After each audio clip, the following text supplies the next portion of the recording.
Video कर रहे थे ना तो क्या प्रॉब्लम आ रही थी, मैंने जो चेक किया यहाँ पे लाइट पड़ रहा था, this was not clear. I don't know whether you people have seen the numericals और नॉट, बट ये वाला प्रॉब्लम आ रहा है। तो सबसे पहले जब क्वेश्चन रीड करते ही तुम्हारा आधा क्वेश्चन दिमाग में इम्प्रिंट हो जाना चाहिए कि मुझे क्या करना है। तो पहले तुम्हें कनकेव मिरर है, अगर कनकेव मिरर है तो साथ के साथ ही यहाँ पे यू तो मैंने कहा था सबके लिए क्या है माइनस, बट यहाँ पे आर भी क्या हो जाएगा माइनस, है ना। और क्या हो जाएगा जो तुम्हारा वी है, वी भी नॉर्मली माइनस ही होता है, बट वो हम बाद की बात करें, ठीक है। बट देन अगेन जो एफ है वो भी क्या हो जाएगा तुम्हारा नेगेटिव हो जाएगा। तो ये दो टर्म्स हमें यहाँ पे देखना है। उसके बाद हम आ जाते हैं कि ऑब्जेक्ट 4 सेंटीमीटर इन साइज, यानी कि जो एच ओ गिवन है उसका साइज कितना है तुम्हारा 4 सेंटीमीटर। तो बेटा जी सबसे पहले आप जब लिखते हो तो हमने पहला पार्ट क्या करना होता है सॉल्यूशन, और अगर सॉल्यूशन नहीं लिख रहे हो तो क्या लिखोगे आंसर 2, क्या लिखोगे आंसर 2, क्योंकि वहाँ पे क्वेश्चन नहीं लिखते हो तुम्हें। तो आंसर 2 के बाद ये लिखा और फिर साथ में मैंने क्या बोला क्या लिखोगे गिवन क्या है। जनाब ये राइटिंग थोड़ा सा सुधारो, ठीक है।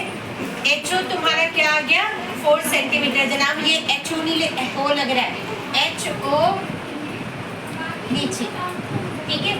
एफ तुम्हारा कितना आ गया 15 सेंटीमीटर, ये तुम्हारा वी है या यू है, देखो जरा। An object is placed at 25 centimetre, that means ये तुम्हारा क्या है और जो इसने निकाला वी ही है यहाँ पे, बट इसका यू और वी एक जैसा ही रहता है, इट्स ओके माय बैड, ठीक है। बट स्मॉल लिखना है, ध्यान क्या रखना है स्मॉल लिखना है, तो you should be written like this. तुम्हारा एफ कुछ और लग रहा है, वहाँ पे एफ देख रहे हो, तो don't use such kind of things. ये तुम्हारे सेम केमिस्ट्री के लिए भी जा रहा है, कर्सिव वगैरह यहाँ पे नहीं लिखना है, स्क्रिप्ट में लिखना है। किसमें लिखना है स्क्रिप्ट के अंदर और स्मॉल लेटर्स में। तो ये तुम्हारा क्या आ गया मिरर, और यहाँ पे मैंने क्या लाइन लिखवाया था बाय यूजिंग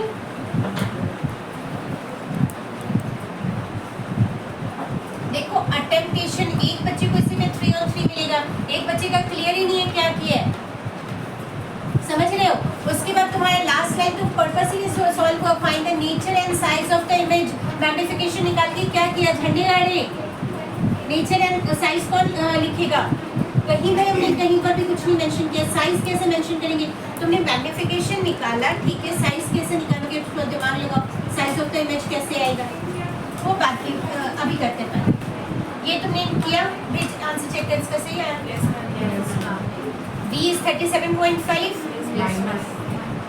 माइनस 37.5, लेकिन एक गड़बड़ है जो तुम सब में से मैं बार बार कह रही हूँ आंसर चेक करो। तो यहाँ पे बेटा आंसर के साथ क्या लिखना था, आधा नंबर तुम्हारा यहाँ पे गया।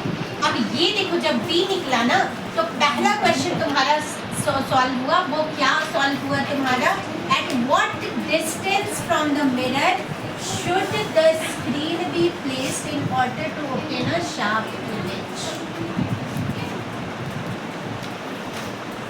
इमेज बन गया हमारा।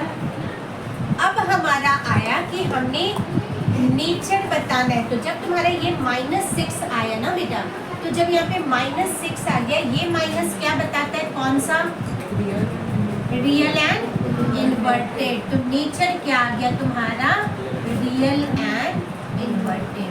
तो इसको लाइन को कैसे लिखोगे, the image formed is image formed is real and पहला पॉइंटर हो गया। अब दूसरी चीज क्या पूछी हमसे, size of the image, anyone size कैसे कैलकुलेट करेंगे, आज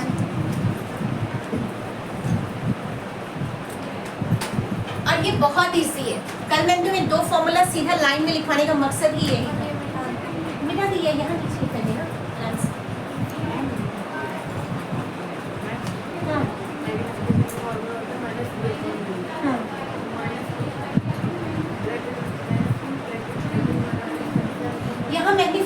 जरूरत ही नहीं है। मैग्निफिकेशन सिर्फ हमने किस लिए निकाला, इसलिए निकाला कि भी उसका नेचर कैसा है।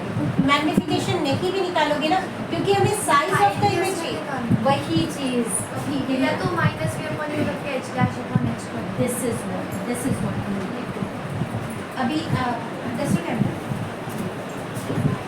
देखो यहाँ पे तुम्हें दो फॉर्मूला लिखाया था, यही देखना चाह रही थी मैं कि तुम लोग फॉर्मूला प्रॉपर यूज कर रहे हो या नहीं। तुम्हें एक जो लिखवाया था HI upon HO is equals to minus B upon U, यही लिखवाया था। अब देखो तुम्हारे पास HO गिवन है, HO क्या है गिवन है, V तुमने निकाल लिया, U तुम्हारे पास गिवन है, तो कैन यू कैलकुलेट HI? क्या कर दोगे, ये HO यहाँ से हटाओगे, मल्टीप्लाइड विद क्या कर दोगे, समझ गए हाइट कैसे निकलेगा, height of the image, direct ये चीज लगानी है और इसको भी छोड़ दो। अगर ये भी नहीं करना है तो दूसरा बहुत इंपॉर्टेंट चीज क्या आ गया कि भाई एक तो ये वाला फॉर्मूला लगा सकते हो, ये फॉर्मूला सबको क्लियर हो गया बेटा। दूसरा जो पॉइंट निकाल सकते हो वो यहाँ से क्या लिखोगे तुम, magnification is equals to HI upon HO, यही है फॉर्मूला। अब देखो मैग्निफिकेशन तुम्हारे पास कितना आ गया, -6 है ना, माइनस 1.5 ये हाइट ऑफ द इमेज निकाल लो, मैग्निफिकेशन नहीं है। अच्छा आत्मा कह रही थी वही तो मैं कह रहा था जल्दी से चले तो HI और HO लिखा हुआ है तो M लिखा रहेगा।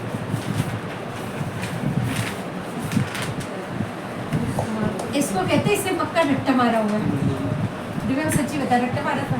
अरे नहीं वो HI भाई भैया आप और क्या है ये, वो नहीं वो जो है ये वो तो HO तेरा माइनस B अपॉन U है, ये इसका क्या है माइनस B अपॉन, वो जो है वो M equals to HI upon HO ये M/4 क्या है तेरा, ये बता वो मैं दीजिए। भूल गया था लिखना है तो वो M ही आ गई। बेटा ये ऐसा है तेरा, ये चीज जो है ना तेरा, ये क्या था भाई HI अपॉन HO था और HO की जगह इसने क्या लिख दिया 4, समझ रहे हो इसने क्या लिखा है, और उसके बाद यहाँ से HI निकाला, HI इज इक्वल्स टू इसका आना था -6, समझ गए जनाब। एंड फिर इसके साथ सेंटीमीटर पक्का लिखा जाना, भाई रट्टा नहीं लगाते, समझ रहे हो। अब तुम लोगों को एक यहाँ पे मेन ज्ञान क्या दे रही हूँ और ये ज्ञान याद रखना, मैंने कहा था ना कि विद्या दो ही टाइप की है, या तो रटंत विद्या या हसंत विद्या, ठीक है। तो एक चीज याद रखना, रटंत विद्या is good for languages, SST के लिए भी अच्छा है, बट भाई साइंस के लिए तो बिल्कुल मत यूज करना, क्योंकि एक वर्ड भी अर्थ का क्या बन जाएगा, अनर्थ, तो हमें अर्थ का अनर्थ नहीं बनाना है, ठीक है। समझ गए यहाँ पे कहाँ